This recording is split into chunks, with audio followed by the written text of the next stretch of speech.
Acompáñame a una entrevista en la radio en Pastoreña 89.7 FM con Gisberi Aponte. Bendecida tarde, queridos radio escuchas que nos sintonizan hoy miércoles 1 de octubre. Nuestro programa número 4 a través de la emisora Pastoreña 89.7 FM, la señal que se distingue. Bueno, profe, bienvenido. Para mí es un placer tenerte hoy acá en los estudios de Pastoreña 89.7 FM, la señal que se distingue. Todo un honor. No, el honor es mío, de verdad. Agradecido por la invitación, por tan bonito programa y viéndonos todo lo que es la cámara de preparación de esta actividad que tú haces muy bien, y por supuesto agradeciendo también a Pastoreña 89.7 FM la cordial invitación. Nos sentimos en casa. Qué bueno, esa es la idea que cada... Entonces, bueno, profe, hablamos de la clase sin sentido. Consentido, la clase con sentido. Hay veces que pudiéramos decir que nuestros estudiantes piensan que la clase no tuvo sentido. No tuvo sentido, ¿verdad? Fíjate que tú haces una importante reflexión partiendo de lo que decía Freire. Y Freire decía que la educación debe tener pertinencia. Y cuando hablamos de pertinencia, pues hacemos referencia a que debe existir un para qué y que además debe estar contextualizada. No debería ser la misma forma de gestionar un aprendizaje en un espacio rural a cuando lo hagamos en un espacio ya un poco más urbano. O sea, hay elementos que tienen que bajarse o establecerse bajo el contexto propio del estudiante. Así que es tarea del educador precisamente potenciar esa realidad que tiene el estudiante para poder lograr aprendizaje significativo. Y esto es un elemento importante cuando hablamos de clases con sentido.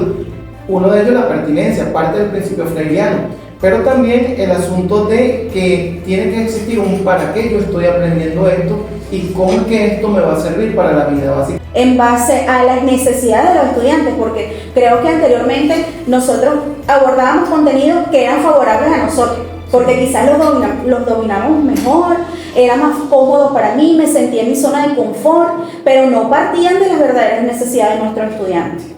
Yo creo que como docentes hoy en día nos enfrentamos a una situación en que tenemos estudiantes, y hay que entenderlo, es así, no todo el mundo aprende o comprende al mismo ritmo. O sea, hay personas que seguramente algún contenido se nos hace mucho más fácil, más sencillo comprenderlo e interpretarlo, pero a otros no. Y eso en los distintos niveles. Puede ocurrir en educación primaria, como puede ocurrir en educación media y como evidentemente ocurre en el nivel universitario. O sea, en eso el docente no se puede quedar en la simple llaneza o ligereza de que, bueno, yo tengo que ajustarme un contenido, de que yo tengo que ajustarme específicamente a lo que planifique como evaluación y no adapte quizás otros procesos de evaluación que me permitan saber si otro estudiante con quizás no las mismas capacidades de aprendizaje al ritmo en que van los demás compañeros del aula, no pueda haber alcanzado algunas competencias específicas que yo establecí en un principio. Hay que tener en cuenta los principios de entrada que le aplicar antes de proponer cada plan de evaluación. Entonces, antes de proponer el plan de evaluación, yo debo tomar en cuenta si efectivamente hay necesidades específicas en mis estudiantes que deben ser abordadas de manera distinta. Eso implica no solo que yo desarrolle o diseñe cómo va a aprender el neurodivergente y el neurotípico, sino que también cómo voy a evaluar a uno y al otro. ¿Sí? O sea, siempre son actividades retadoras para ambos, o para todos en este caso, porque el docente está inmerso también dentro de ese proceso de enseñanza y aprendizaje. Lamentablemente hay docentes que llegan sin planificación, y qué difícil es trabajar sin planificación, lo digo con base. A mí se me dificulta mucho llegar al día a mi trabajo sin una planificación previa, y que por supuesto es lo que te decía en un principio, no parte de mis necesidades sino de las necesidades. Ellos mismos te van diciendo con qué quieren trabajar el día siguiente. Tener una clase que me enganche, que me conecte, que me motive. Y si realmente no partimos haciendo un plan para que sea el plan de todos, el plan de solo el maestro o el docente va a ser el plan de nadie. Porque todo el mundo se va a decir, bueno, yo tengo que ajustarme a que la profesora me va a venir, me va a dar una clase y me va a evaluar. Pero hasta ahí llegó. En cambio, cuando el estudiante participa en ese proceso de planificación, con qué les gustaría trabajar, les gustaría que hiciéramos actividades de expediciones pedagógicas, salir del aula de clase, brincamos, hacemos ruido, no hacemos ruido, todo eso contempla entonces su participación y se ve inmerso. No solo lo incluyo, sino que además lo hago coprotagonista de su propio proceso de aprendizaje. Claro. Cuando estamos estudiando educación, que una clase se estructura en 3 momentos: una introducción, un desarrollo y una conclusión.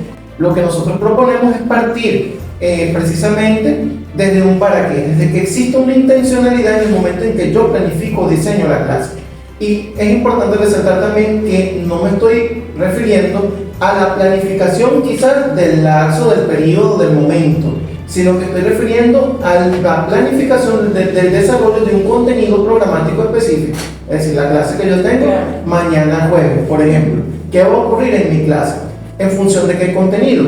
Entonces, partiendo de eso, yo reconozco que tengo una intencionalidad, y mi intencionalidad va a ser tener un objetivo claro, cómo yo voy a evaluar y que las formas de evaluación estén ya claras y definidas, contemplando la inclusión, si la necesito, ¿verdad? Y propiciando la integración. Sería la segunda fase, que es precisamente el camino, el cómo.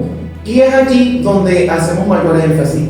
Cada clase debe ser una experiencia en el estudiante.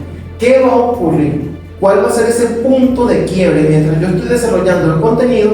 Que el estudiante va a vivir una situación experiencial y va a decir: wow, me encantó, sí, la maestra. Quiero volver mañana con la maestra. Claro, me hizo algo dinámico, me hizo cantar, yo me paré para hacer pizarrón, yo salí a explorar con mi maestro o con mis profesores.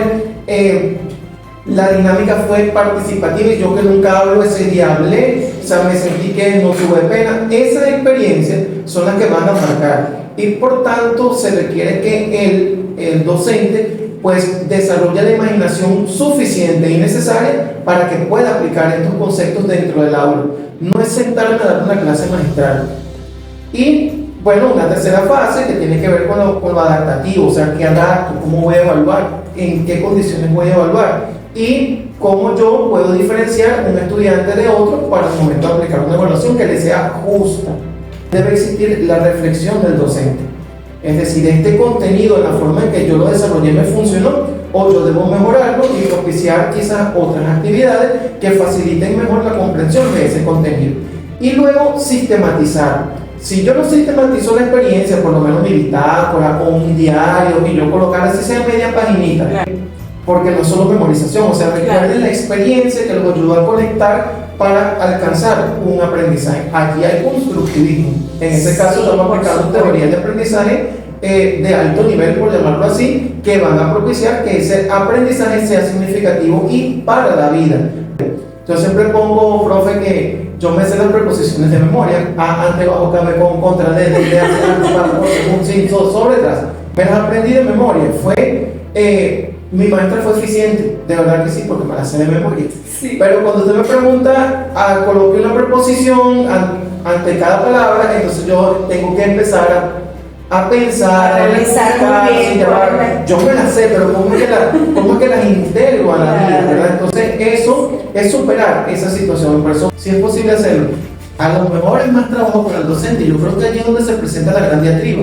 Sí. Él no le alcanzó la mitad más uno, sí. Sí. Entonces ya yo alcancé mi objetivo porque la mitad más uno sí alcanzó la competencia que yo en un principio había planificado. Pero ¿es eso justo? Esa es la gran pregunta, ¿verdad? Entonces por eso hablamos de transformación en el docente. Si efectivamente eso es justo, si efectivamente eso es equitativo, y si de verdad yo no estoy dejando atrás a alguien a quien yo debo ayudar a que avance educativo. No es fácil. No es fácil, nadie va a decir que la docencia es un trabajo fácil, o que no hay arte o que no hay ciencia en la docencia, porque completamente lo hay. Desarrollo y reflexión para aquellos docentes que quizás están anclados aún en lo tradicional, y es que marcar la diferencia precisamente forma parte de ese proceso que nosotros debemos transmitir a nuestros estudiantes. Sí, tenemos que ser innovadores. Sí. Innovadores y creativos. A veces pensamos que como docentes, no, es que no tengo un videoguía en el salón, no, es que no tengo un equipo de audio en el salón, pero actividades tan significativas como que logremos que alguien que quizás es un poco introvertido pueda acercarse a la pizarra y participar, escribir algo, y a su vez preguntarle a los compañeros cómo lo hizo, y ellos griten, lo hizo muy bien, o bueno, le faltó aquello, que se generen espacios para esa interacción entre ellos.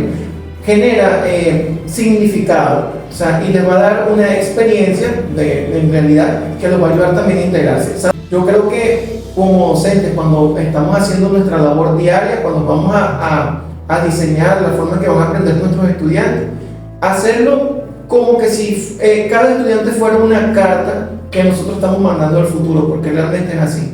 Nuestros estudiantes son el presente, pero imaginemos que son una carta que van hacia el futuro. Uno no sabe quién los va a leer, pero esperamos que quien lea esa carta esté viendo, mira, me mandaron una carta de amor, ¿sí? Y no una carta de... O sea, que nosotros los estamos ayudando a construir una carta, que esa carta sea una carta de amor, cuando quien la vaya a leer, a lo mejor no somos nosotros. Ojalá tengamos esa dicha de ver que alguno de nuestros estudiantes, no sé, mira, llegó a presidente de la República, o es el gran doctor, o es el gran santo, o es el gran... Sí, ¿verdad? Claro. O sea, que es un personaje importante, significativo, y que además reconozca a mi maestro y se recuerde eso, ¿no? Pero que los demás lo vean como esa carta de amor que alguien formó, alguien ayudó a formar. Cada docente pone algo de sí, bueno o malo, en cada estudiante, entonces procuremos que se ponga lo bueno. Entonces, la docencia es una labor de amor.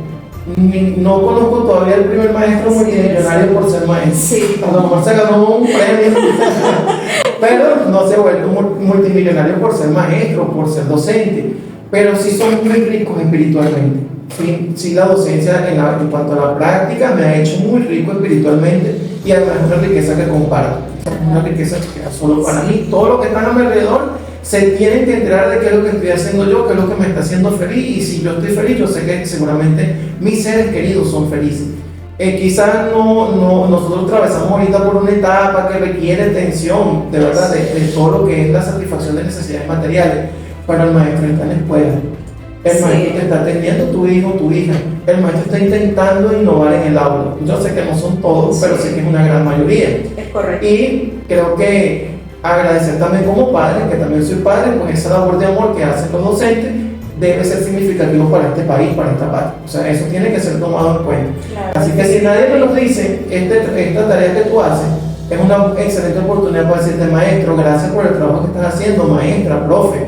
De hecho, los niños preescolar, primaria, en algún momento cambian el maestro por mamá. Sí, ¿verdad? Entonces, sí, así es. Eso ya es significativo para nosotros como docentes, y por supuesto eso indica que estamos haciendo un trabajo desde el amor con nuestros estudiantes.